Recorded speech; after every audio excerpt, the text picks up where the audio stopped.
Okay, I'm gonna be 46 years old in a couple of weeks. Holy shit. Wait, no holy shit. Actually, I'm gonna age gracefully. I'm gonna pull a Clooney minus the success and the good looks and the house in Italy. All right, so this is 46 things that I know at 46, right? Number one, liquid Drano doesn't work unless you add the hot water. Now, I've bought liquid Drano many times and I told myself this shit doesn't work, it's false advertising, until I actually read the instructions, poured the hot water, and then it works magically. Number two, thread count matters. There's nothing like sheets with high thread count. Look, if you're gonna spend money, don't cut on thread count and good underwear, because that shit raises your quality of life 100%.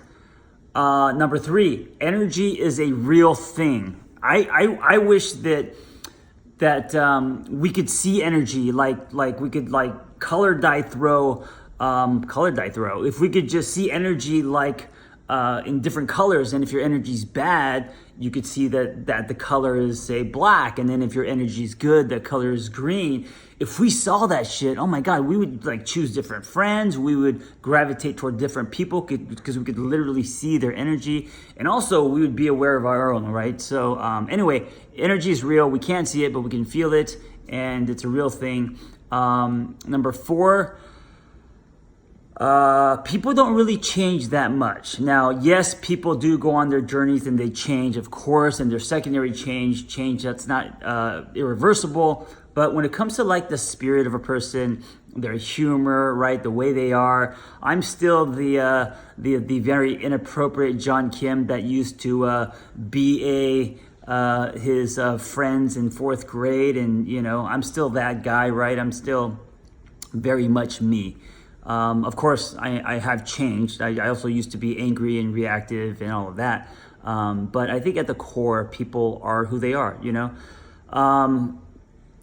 The next one, I'm not going to number them anymore because there's so many. But the next one is I still can't have more than 2 beers. So I don't know if you know this, but alcohol is a poison, and Koreans and Native Americans and some Eskimos don't have the enzymes that fights off that poison like a lot of you white folks do. And so after 2 beers, I get bright red. And that's why when I was in a fraternity back in the day, they used to call me glowworm. All right, number 7. I said I wasn't going to number them, and here I am numbering them again. I say a lot of things that I don't do. Everyone will adjust. Do you, and everyone will adjust. And there's a lot of anxiety because we feel like if we do ourselves, if we're uniquely us, then there's going to be pushback and people aren't going to like us. Everyone will adjust. Your parents won't disown you. What else? I don't trust photos anymore. Photos now today are all filtered, and I don't trust them. So that's just a fact. All right. The next one, I finally feel present. Oh no, I finally feel the result of being present and practicing mindfulness. So I never used to do that. I always used to live in my head. But finally today at age 40, almost age 46, right now I'm 45, I actually feel that life can be in color if you practice mindfulness. And it doesn't matter if you're talking about your lunch or making love. If you make a conscious effort to be present and use all your sensors to really anchor yourself, and get out of your fucking head. Mindfulness is a door into living, actually just living instead of existing. Really, I think life lives in being mindful, right? The next one, I finally believe I'm a writer. For most of my life, I always felt that I was a hack, that I was a wannabe writer. It wasn't until this year, publishing a book that's been published by a major publishing house company, and then it was actually seeing my books in airports, which is happening right now. That's kind of the thing that tipped and made me kind of really believe in my body that, you know what, I'm a writer, right? I'm an official writer. Okay. Next one, love cannot be put into a box. I believe that our love experience is unique and different and valuable for its own reasons. And I also believe that our definitions of love change as we change. So, and this is a beautiful thing, because if you think that love today is the same as what you thought love was when you were in high school, to me, that's very sad. To me, that means you haven't grown in that department. So, I also choose to be a student to love, always, until I die, because I think that when you believe that you're not a student anymore, you stop growing. So love is one of those things where I believe should not be in a box, and should always be expanding and growing and turning into its own living, breathing thing. And I think in order to do that, you always have to be a student to love. Don't compare your love experiences today to the ones that you had yesterday. That's why I made that sweatshirt that you could pick up on my Instagram if you click on my bio link. Love without your past. Next one, friends greater than money.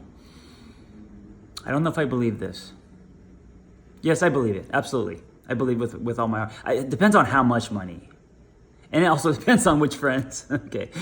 The next one, I don't feel guilty when I travel anymore. I'm actually starting to enjoy it. So I haven't been anywhere really. It's kind of embarrassing, and I felt always guilty if I went somewhere because I thought it was a waste of time. I always thought like travel is something you do when you're rich or when you can afford to. So I've never really been out of LA, but I'm starting to now. And my next big trip is Bali. I'm doing a retreat there, and it's happening actually in a few weeks after my birthday. And I'm leaning into it. I hate planes. I can't sleep on planes, and there's all that stuff. But I'm having a good attitude, and I'm excited about seeing other parts of the world. Next one, there's no such thing as a perfect person or a perfect relationship. I think you guys all know this. Stay away from the word perfect. And if you are a perfectionist, know that that is a shield. You are hiding. So stop being a perfectionist and start showing yourself, which is a different topic, but there's no such thing as perfect, and there's definitely no such thing as a perfect relationship. All right, what else? Cold showers at night are not sustainable. I've tried this many times, and it's just something that I can't get past 3 or 4 nights of doing, and I'm okay with that. The next one is I enjoy kiwi with the skin. I know it sounds kind of weird and gross because the kiwi skin has like furs on it and shit. It's delicious. It's the only skin of a fruit that I really enjoy. Like I wouldn't eat mango skin or, other types like a banana skin, but kiwi skin, try it. You'll love it. It's delicious. And also I think there's tons of fiber and nutrients and all that. What else? The next one is I don't eat out way too much. So I always felt guilty about eating out way too much. And I think this stemmed from when I was married 10 years ago, and she didn't like eating out, thought it was a waste of money. She liked cooking, and I would sneak out of the house and eat out all the time. Now I'm okay with it. I think it's all about quality of life. And I love food, and I enjoy the experience of eating out. So I eat out way too much, but what's different is I'm okay with it today at age 46. All right, I got to hurry up.